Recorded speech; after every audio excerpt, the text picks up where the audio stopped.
Oh, gloire à Dieu. Amen. Que Dieu vous bénisse. Au Amen. nom de Jésus. Alors, vous savez pourquoi on est ici aujourd'hui? Dans 30 secondes exactement, ce sera minuit. Nous sommes le 24 décembre 2018. Excusez-moi. 2018. Alléluia. Amen. Alléluia. Amen. Dans 30 secondes, nous allons accueillir la naissance de notre Seigneur Jésus-Christ. Amen. Alléluia. Amen. Alléluia. Amen. Que Dieu vous bénisse. Amen. Que Dieu vous bénisse. Amen. Là, on compte déjà les secondes. Dans 5 secondes. Dans 4 secondes. Dans 3 secondes. Joyeux Noël! Merry Christmas! Merry Christmas! Merry Christmas! Merry Christmas! Merry Christmas! Merry Christmas! Oh, gloire à Dieu! Gloire à Dieu! Alors, nous allons faire aujourd'hui accueillir notre Seigneur Jésus-Christ par quelques paroles tirées de la Bible, la parole de Dieu. Alors, Dieu m'a mis à cœur aujourd'hui de profiter de cette occasion pour nous rafraîchir les mémoires sur ce qui s'est passé aujourd'hui, sur ce que nous célébrons ici aujourd'hui. Alléluia. Donc, nous allons non seulement rafraîchir notre mémoire, mais aussi rafraîchir la présence de Dieu lui-même dans ta vie, dans ma vie. Alléluia. Amen. Alléluia. De Amen. temps en temps, il faut se rafraîchir, se reconnecter encore à cette source pour réveiller, activer davantage de Dieu, notre Créateur, dans notre vie. Et ça, c'est l'occasion idéale pendant cette année où nous célébrons la venue de Dieu lui-même sur cette terre. Alléluia. Amen. Alors, ça nous amène finalement à quoi? C'est quoi Noël? On se demande parfois, c'est quoi Noël? Noël pour toi, chrétien, pour moi, chrétien, pour tous ceux qui se reconnaissent comme chrétiens, c'est simplement la célébration de la venue sur cette terre de Dieu lui-même, qui s'est incarné sous la forme de Jésus-Christ. Amen. Amen. Et c'est cet événement que toi et moi nous célébrons aujourd'hui. C'est un jour, Dieu est descendu sous la forme humaine sur cette terre. C'est ce jour-ci que nous célébrons particulièrement. Alléluia. Amen. Alléluia. Amen. Et je prie à nouveau Dieu, avant d'aller plus loin, j'aimerais prier que chacun d'entre nous soit très attentif à ce qui va se passer maintenant. Donc, Père, prions Dieu. Prions à Dieu, Père. Viens et manifeste ta présence ici parmi nous. Dispose le cœur de chacun d'entre nous ici, de tes enfants que voici que tu as créés, afin qu'ils puissent recevoir pleinement ce que tu as à leur réserver en ce moment. Dispose le cœur, ouvre le cœur, Papa, protège le cœur afin qu'ils reçoivent totalement, qu'ils soient transformés par ta parole, par ce que tu as à leur réserver aujourd'hui. Au nom de Jésus. Amen. Père, prépare ton humble serviteur que je suis à délivrer ce que tu as dit à tes enfants pleinement, avec les mots appropriés, afin que ce soit dans toute la pureté ce que tu as dit aujourd'hui. Prends possession de ton humble serviteur. Amen. Amen. Au nom de Jésus. Amen. Au nom de Jésus. Amen. Amen. Amen. Donc, nous célébrons aujourd'hui un événement unique, exceptionnel. Dieu lui-même est descendu sur cette terre dans la chair humaine un certain jour comme celui-ci. Nous voulons nous rappeler de cet événement et nous connecter vraiment encore à ce qui s'était passé ce jour-là, à toute l'extraordinaire de l'incarnation de Dieu sur cette terre. Alléluia. Et cet événement, pour toi et moi qui avons peut-être déjà lu la Bible, on va voir que dans l'Ancien Testament, c'était déjà annoncé depuis longtemps. Ce n'est pas comme si ça avait surpris ceux qui avaient vécu cet événement à l'époque. Ça avait été annoncé il y avait des siècles. Notamment, par exemple, quand on lit l'Ancien Testament dans la Bible, il y a le prophète Ésaïe. Le prophète Ésaïe, plus de 6 siècles, 600 ans avant que Jésus-Christ, avant que le Messie ne vienne, il parlait déjà. Vous imaginez déjà quelqu'un qui, 600 ans, Dieu lui a déjà révélé qu'il y a un Messie qui viendra. Et ce Messie, ce sera tout simplement moi-même, Dieu, qui se fera fort dans la chair humaine. Alors, nous allons lire ce passage de l'Ancien Testament qui parle précisément de cet événement. C'est Ésaïe, chapitre 7, verset 14. Ceux qui ont leur Bible peuvent le lire en même temps que moi. Ésaïe, chapitre 7, verset 14. Je lis. C'est pourquoi le Seigneur lui-même vous donnera un signe. Voici, la jeune fille deviendra enceinte. Elle enfantera un fils et elle lui donnera le nom d'Emmanuel. Alléluia. Amen. Voilà le prophète Ésaïe qui dit, il parle déjà d'une fille, la jeune fille qui deviendra enceinte et qui enfantera un fils. Et elle lui donnera le nom d'Emmanuel. Et on sait que dans la Bible, Jésus, quand il est né, son autre nom c'est Emmanuel. Vous voyez, son nom était même déjà perçu par le prophète 600 ans avant qu'il ne vienne au monde. Emmanuel, nous savons, Emmanuel signifie quoi? Ça signifie Dieu avec nous. Donc, ça nous donne une idée de l'identité de ce que sera Jésus-Christ quand il viendra. C'est Dieu qui vient manifester sa présence sur cette terre. Alléluia. Et dans Ésaïe, encore plus loin, toujours dans la Bible, le même prophète Ésaïe dans l'Ancien Testament, Ésaïe chapitre 9, verset 6. Le même Ésaïe dit ceci, car un enfant nous est né, un fils nous est donné. Et la domination reposera sur son épaule. On l'appellera admirable, conseiller, Dieu puissant, Père éternel, prince de la paix. Amen. Amen. Le prophète voit déjà dans une vision qu'un enfant nous est né. 600 ans avant que Jésus ne vienne. Il voit, car un enfant nous est né dans une vision. Et il voit déjà un fils, il voit son sexe, c'est un fils, c'est un homme, c'est un garçon. Un fils nous est donné. Et il dit, on l'appellera, il lui donne le nom, on l'appellera admirable, conseiller, Dieu puissant.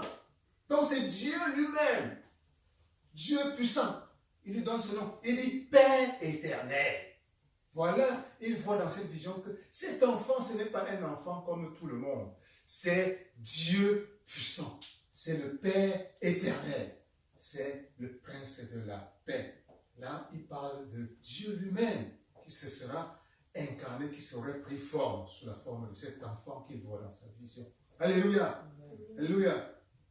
Donc, il y a ainsi dans l'Ancien Testament, dans la Bible, de nombreuses autres prophéties. Ça, pour l'instant, nous allons simplement nous arrêter à ces 2 versets que nous avons lus là, pour montrer que la venue de l'enfant Jésus avait été prévue longtemps avant même qu'il Alléluia. Ce n'était pas une surprise. Mais alors maintenant, laissons l'Ancien Testament pour aller maintenant dans le Nouveau Testament. Le Nouveau Testament, pour voir que dans le Nouveau Testament déjà, comment on est déjà au moment où le Christ va venir sur cette terre. On voit déjà un peu ce qui se passe. Il n'est pas encore sur cette terre. Voyons ce qu'on dit de lui. Nous allons lire Luc, chapitre 1, versets 30 à 38.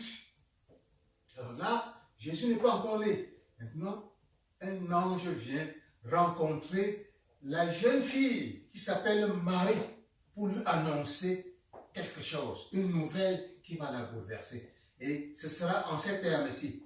L'ange lui dit, c'est-à-dire Marie, l'ange lui dit, ne crains point Marie, car tu as trouvé grâce devant le Père. Et voici, tu deviendras enceinte et tu enfanteras un fils et tu lui donneras le nom de Jésus. Et il sera grand et sera appelé Fils du Très-Haut.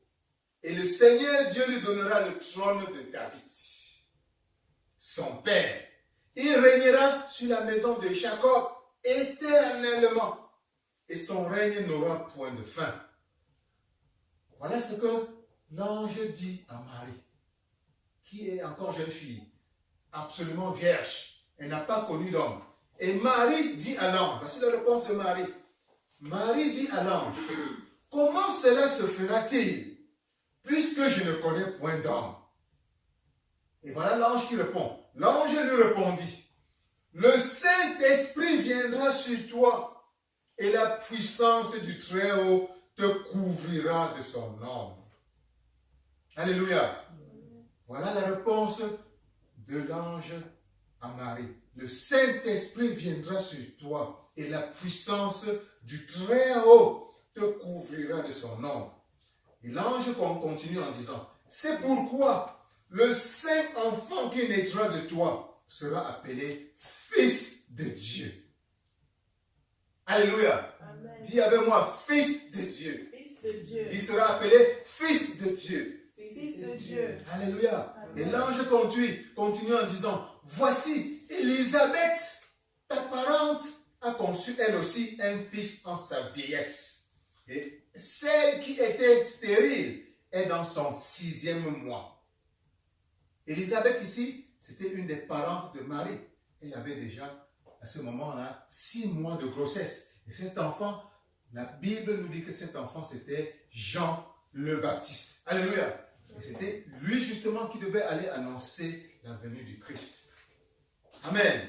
Amen. Et l'ange continue en disant, car rien n'est impossible à Dieu. Dis avec moi, rien n'est impossible à Dieu. Amen. Rien n'est impossible à Dieu. Rien n'est impossible à Dieu. Rien n'est impossible à Dieu. Rien n'est impossible à Dieu. Rien n'est impossible à Dieu. Alléluia. Amen. Alléluia. Voilà, Dieu est capable de mettre un enfant dans le ventre d'une femme, directement. Amen. Je sais que ça, c'est souvent un problème pour certaines personnes. Mais sachez que rien n'est impossible à notre Dieu vivant. Amen. Amen. Dieu peut faire tout ce qu'il veut. Le vrai Dieu a toute la puissance. C'est lui qui a créé l'homme. C'est lui qui a créé nos cellules. C'est lui qui a créé la vie. Il peut décider de suspendre certaines lois de la vie comme il l'entend. Et c'est ce qu'il a fait dans le cas de Marie. Alléluia. Et maintenant la réponse de Marie, quand l'ange lui a dit, rien n'est impossible à Dieu. Marie dit, voici sa réponse, je suis la servante du Seigneur, qu'il me soit fait selon ta parole. Et l'ange la quitta. Alléluia. Et ce qui est important ici pour nous, c'est rien n'est impossible à Dieu. Dis encore, rien n'est impossible à Dieu. Rien n'est impossible à Dieu. Amen. Amen. Amen. Amen. Et nous devons tous avoir cela en tête quand nous avons des projets. Amen. Sachant qu'avec Dieu, rien n'est impossible. Il ne faut pas limiter Dieu. Dieu peut tout. Alléluia. Amen. Alléluia. Et Amen. Dieu peut débloquer n'importe quel problème dans ta vie. Alléluia. Amen. Alléluia. Donc voilà, ce qui a été ici, c'est que Dieu a décidé, comme nous le voyons dans la scène de Marie, de descendre sur cette terre, de prendre la forme humaine. Et il l'a fait par amour. Par amour pour toi, pour tous les hommes, quelle que soit leur race. Amen. Il est venu sur cette terre, sur la forme humaine, pour te sauver, pour t'apporter le salut, pour sauver non seulement toi, mais ta famille et tous les êtres humains qui sont sur cette terre. Amen. Amen. Et l'important, c'est de comprendre que Dieu s'est effectivement incarné dans la chair. Ça, c'est un point qui doit être clair pour chacun d'entre nous. Dieu s'est fait chair sous la forme de Jésus-Christ. Alléluia. Amen. Et dans l'évangile, quand nous voyons maintenant, nous sommes toujours dans le Nouveau Testament. Maintenant, si nous voyons, nous lisons l'évangile de Saint Jean. L'évangile de Saint Jean. Là, la Bible compare Jésus-Christ à la parole. Dieu est la parole. Et Jésus-Christ est la parole qui s'est faite chair. Alors, je vais lire ce passage qui parle justement de ça. C'est dans Jean, chapitre 1, versets 1 à 3. Vous pouvez lire avec moi. Jean, chapitre 1, versets 1 à 3. Alors, je lis. Pour ceux qui ont déjà retrouvé ce passage, ils me suivent simplement. Au commencement était la parole. Dis avec moi simplement, la parole. La parole. Au commencement était la parole. Et la parole était avec Dieu. Dis simplement, la parole était avec Dieu. La parole était avec Dieu. Et la parole était Dieu. Dis, et la parole était Dieu. Et la parole était Dieu. Elle était au commencement avec Dieu. Toutes choses ont été faites par elle. Dis avec moi, toutes choses ont été faites avec la parole. Toutes choses ont été faites avec la parole. Toutes choses ont été faites par la parole. Toutes choses ont été faites avec la parole. Et rien, je continue la lecture, et rien de ce qui a été fait n'a été fait sans elle. Dis avec moi, rien de ce qui existe n'a été fait sans la parole. Rien de ce qui existe n'a été fait sans la parole. Et la parole, c'est Dieu. Et la parole, c'est Dieu. Alléluia. Amen. Alléluia. Amen. Dis la parole, c'est Dieu. La parole, c'est Dieu. La parole, c'est Dieu. La parole, c'est Dieu. La parole, c'est Dieu. La parole, c'est Dieu. Et nous continuons toujours dans Jean. Jean chapitre 1, toujours verset 14. Il continue. La parole nous dit, et la parole a été faite chair. Dis avec moi, la parole a été faite chair. La parole a été faite chair. Et elle a habité parmi nous. Elle a habité parmi nous. Pas dit encore, la parole a été faite chair. La parole a été faite chair. Et elle a habité parmi nous. Elle a habité parmi Je nous. continue la lecture. Elle a habité parmi nous, pleine de grâce et de vérité. Et nous avons contemplé sa gloire. Une gloire comme la gloire du Fils unique venu du Père. Alléluia. Amen. La parole a été faite chair. Répète encore avec moi, la parole a été faite chair. La parole a été faite chair. La parole, c'est Dieu. La parole, c'est Dieu. Dieu s'est fait chair. Dieu s'est fait chair. Alléluia. Amen. Alléluia. Amen. Dieu s'est fait chair. La parole, c'est Dieu. Dieu est descendu sur cette terre. La parole s'est incarnée. Amen. Alors dans Jean chapitre 1, verset 18, nous lisons encore. Personne n'a jamais vu Dieu. Le Fils unique qui est dans le sein du Père est celui qui l'a fait connaître. Amen. Si personne n'a jamais vu Dieu. Comme ça, c'est facile. Dieu est esprit. Donc, personne ne peut dire qu'il a déjà vu Dieu. Amen. Pour voir Dieu avec tes yeux, il faut qu'il ait de la chair. Il faut que ce soit quelqu'un qui marche, quelqu'un qu'on peut toucher. C'est pour ça que Jésus-Christ est la forme que Dieu a prise pour que les gens puissent connaître Dieu physiquement. Amen. Et c'est ce qui est dit ici. Personne n'a jamais vu Dieu. Le Fils unique, c'est-à-dire Jésus, qui est dans le sein du Père, est celui qui l'a fait connaître. Amen.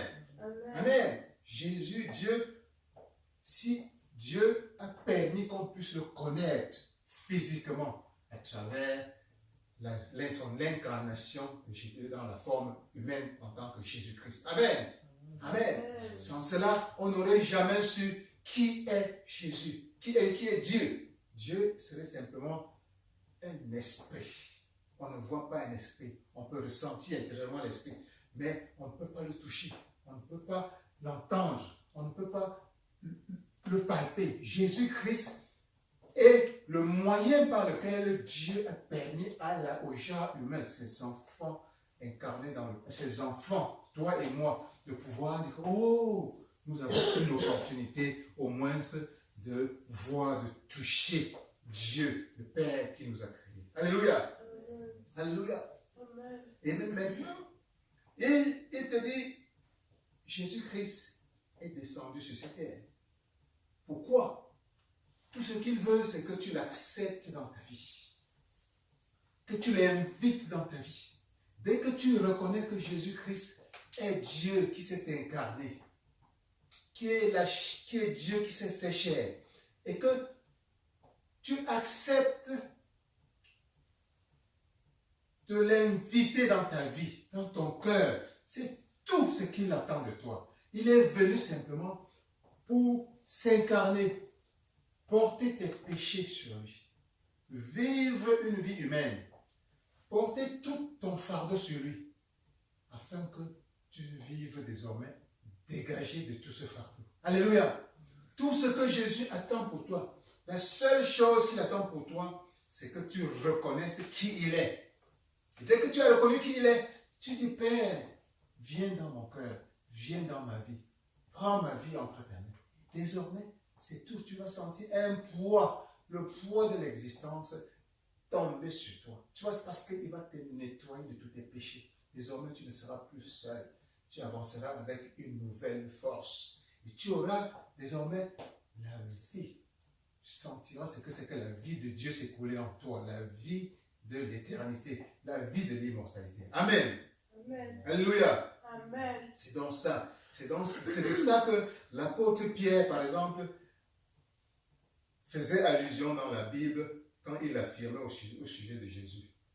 Il disait, dans Actes chapitre 4, verset 12, il disait, à propos de Jésus, parce que ce que Dieu a fait à travers Jésus, il n'y a pas de précédent. Et après lui, il n'y a pas d'autres exemples pareils.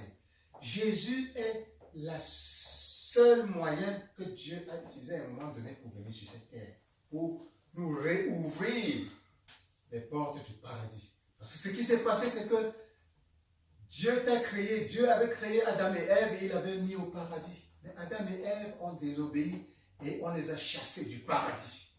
Mais Jésus est revenu te donner la possibilité de revenir au paradis. Amen. Et non seulement la possibilité de revenir au paradis, mais la possibilité de ne plus mourir à jamais. Tu as la vie éternelle. Alléluia. Alléluia. Tu es conscient désormais que tu as l'Esprit de Dieu qui est immortel en toi. Amen. Et il n'y a que Jésus qui peut à nouveau, dès que tu entres dans ta vie, te redonner cette clé de la vie éternelle. Cette clé pour retourner au paradis, à l'Éden, où tu devais vivre éternellement. Alléluia. Et c'est ce que l'apôtre Pierre dit dans Actes chapitre 4, verset 12, quand il dit, il n'y a de salut en aucun autre, car il n'y a sous le ciel aucun autre nom qui ait été donné parmi les hommes par lesquels nous devons être sauvés. Il n'y a de salut en aucun autre. Jésus est celui qui sauve. Jésus est le seul qui va pouvoir te sauver, t'apporter la vie éternelle, te reconnecter avec la divinité en toi, te reconnecter avec le sentiment, ton éternité, l'impression que tu es immortel, te reconnecter avec le paradis que tu avais, que nos parents, Adam et Ève, nous ont fait perdre. Alléluia. Amen. Alléluia. Amen. Et dès que tu as accepté Jésus dans ta vie, quelque chose se passe, quelque chose de très important se passe. Et voici certaines des conséquences les plus importantes dans ta vie. Dieu devient maintenant vivant en toi. Dieu devient vivant en toi. Sans Jésus, Dieu tu n'as qu'une une compréhension intellectuelle de Dieu. Tu peux raisonner Dieu. Mais quand tu acceptes Jésus, Jésus t'ouvre à la conscience de ta divinité. Dieu devient vivant en toi. Alléluia. Amen. Dis avec moi, Dieu est maintenant vivant en moi. Dieu est maintenant vivant en moi. Voilà ce qui se passe, toi et moi qui avons accepté le Christ comme notre sauveur. Dieu devient vivant en toi. Ça devient une réalité concrète. L'Esprit de Dieu demeure. Tu sens bien que l'Esprit de Dieu demeure en toi. Dis, l'Esprit de Dieu demeure en moi. L'Esprit de Dieu demeure en moi. Et c'est ça. Et tu deviens maintenant, tu comprends maintenant pourquoi la Bible dit que tu es le temple du Dieu vivant. Le temple que Dieu habite. Dis, je suis le temple du Dieu vivant. Je suis le temple du Dieu vivant. Je suis le temple du Dieu vivant. Je suis le temple du Dieu vivant. Alléluia. Amen. Alléluia. Et c'est ce que l'apôtre Paul précise dans les évangiles quand il dit dans Éphésiens chapitre 2, verset 22, « En lui, vous êtes aussi édifiés pour être une habitation de Dieu en l'esprit. » Donc en lui, quand il dit en lui, il parle de Jésus-Christ. Quand tu as reçu Jésus-Christ, tu deviens une habitation de Dieu dans son esprit. Dis avec moi, je suis une habitation de l'esprit de Dieu. Je suis une habitation de l'Esprit de Dieu. Je suis une habitation de l'Esprit de Dieu. Je suis une habitation de l'Esprit de Dieu. Qu'il en soit ainsi au nom de Jésus. Et dans 1, nous sommes toujours dans la parole de Dieu, dans la Bible, dans 1 Jean 3, chapitre 3, verset 24, nous lisons aussi, « Celui qui garde ses commandements demeure en Dieu et Dieu en lui. Et nous connaissons qu'il demeure en nous par l'Esprit qui nous a donné. » Celui qui garde ses commandements. Là, il parle de Jésus-Christ. Demeure en lui et Dieu en lui. Et nous connaissons qu'il demeure en nous par l'Esprit qu'il nous a donné. Donc, quand tu t'ouvres à Jésus-Christ, quand tu l'acceptes, il entre en toi. Tu deviens sa demeure. Toi aussi, tu demeures en lui, demeure en toi. Et il n'y a pas de vie plus belle que ça, de sentir que Dieu est en toi et que toi, tu es en lui. Alléluia. Alléluia. Dis simplement avec moi, le Christ demeure en moi. Le Christ demeure en moi. Par le Saint-Esprit qu'il m'a donné. Par le Saint-Esprit qu'il m'a donné. Le Christ demeure en moi par le Saint-Esprit qu'il m'a donné. Le Christ demeure en moi par le Saint-Esprit qu'il m'a donné. Alléluia. Et quand le Christ demeure en toi, nous savons, c'est Dieu lui-même qui demeure en toi. Et tu peux dire, comme nous avons vu tout à l'heure, rien n'est impossible à Dieu. Rien n'est impossible à Dieu. Donc, si Dieu demeure en toi, à travers le Christ, et si toi tu demeures aussi en Dieu, ça signifie que rien désormais n'est impossible. Alléluia. Amen. Parce que tu agis maintenant à travers Dieu. Ce n'est plus toi qui agis sur la forme humaine, mais c'est Dieu qui agit en toi, puisque Dieu vit en toi. Amen. Amen. Rien ne devient plus impossible. Tu peux soulever des montagnes. Alléluia. La puissance de Dieu est en toi. Et avec la puissance de Dieu, rien ne t'est plus impossible. Amen. Avec la lumière de Dieu qui est en toi, il n'y a plus d'obscurité qui peut résister devant toi. Alléluia. Alléluia. Rien n'était impossible quand Dieu est en toi. Alors nous allons simplement conclure par une prière. Nous sommes en train d'accueillir la présence, la conscience du Christ dans notre vie, dans cette année 2018. Tu vas simplement prier avec moi.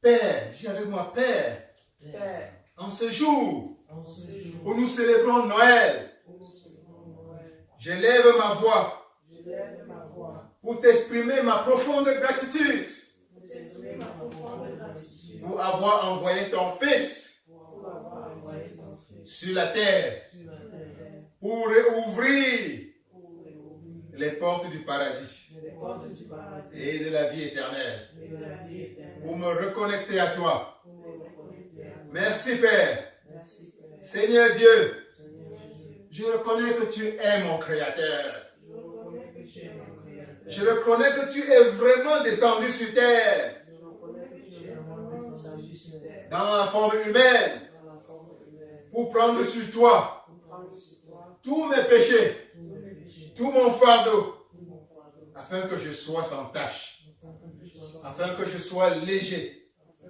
afin que je sois fort. afin que je sois fort. Mon cœur est rempli de gratitude éternelle pour cela. Mon cœur est rempli de gratitude éternelle pour cela. Seigneur Jésus-Christ, Seigneur Jésus-Christ, je renouvelle ma foi en toi. je renouvelle ma foi en toi. Viens, Viens, habite totalement en moi. habite totalement en moi. Sois au total contrôle de ma vie. Sois au total contrôle de ma vie. Prends les commandes. Prends les commandes. Je t'appartiens. Je t'appartiens. Merci Père. Merci, Père. Amen. Amen. Amen. Amen. Amen. Amen. Joyeux Noël. Joyeux Noël. Amen. Joyeux Noël. Hein, joyeux Noël. Joyeux Noël. Joyeux Noël. Joyeux Noël. Joyeux Noël, mon Hein. frère. Oh, joyeux Noël, mon fils. Joyeux Noël. Joyeux Noël. Joyeux Noël. Joyeux Noël. Joyeux Noël. Joyeux Noël. Joyeux Noël. Is that how you work? Merry Christmas. Merry Christmas. Merry Christmas. I'm gonna have to show you better. Mom, talk to her. I'm not here. Don't even call me for nothing anymore. Why? Oh,